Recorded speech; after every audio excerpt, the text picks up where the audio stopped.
অৰূপ কুমাৰ দে ডাঙৰীয়া যে মানে বিডিচি তেখেতসকলে আজি অৰূপ কুমাৰ ডাঙৰীয়াক আপোনালোকৰ জৰিয়তে প্ৰশ্ন কৰিছো, অৰূপ কুমাৰ ডাঙৰীয়া বিডিচি অঞ্চলত তেখেতে কিঞ্জং হ'ব বিচাৰিছে নেকি?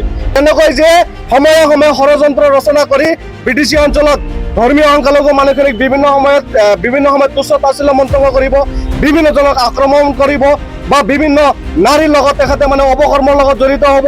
এই ঘটনাক আমি সদৌ বিডিচি সংখ্যালঘু ছাত্ৰ সন্থাই তীব্ৰভাৱে গৰিহণা দিছোঁ আৰু অসমৰ মুখ্যমন্ত্ৰী ডাঙৰীয়াক আহ্বান জনাইছোঁ।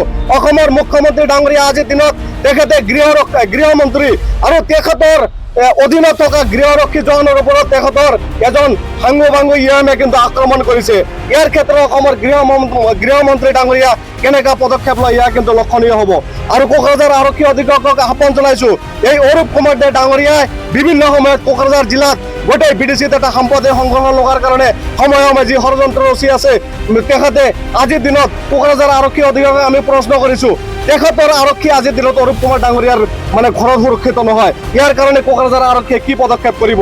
ইয়াৰ কাৰণে অতি সোনকালে ইয়াৰ ওপৰত এটা তদন্ত কৰি ফকীৰগেৰামৰ ঘটনা আৰু এই কোকৰাঝাৰত যি তেখেতৰ যিটো গৃহত যি ঘটনা, ইয়াৰ ওপৰত উচিত এটা তদন্ত কৰি অতি সোনকালে অৰূপ কুমাৰ দে ডাঙৰীয়াক আমি গ্ৰেপ্তাৰ কৰাৰ দাবী জনাইছোঁ।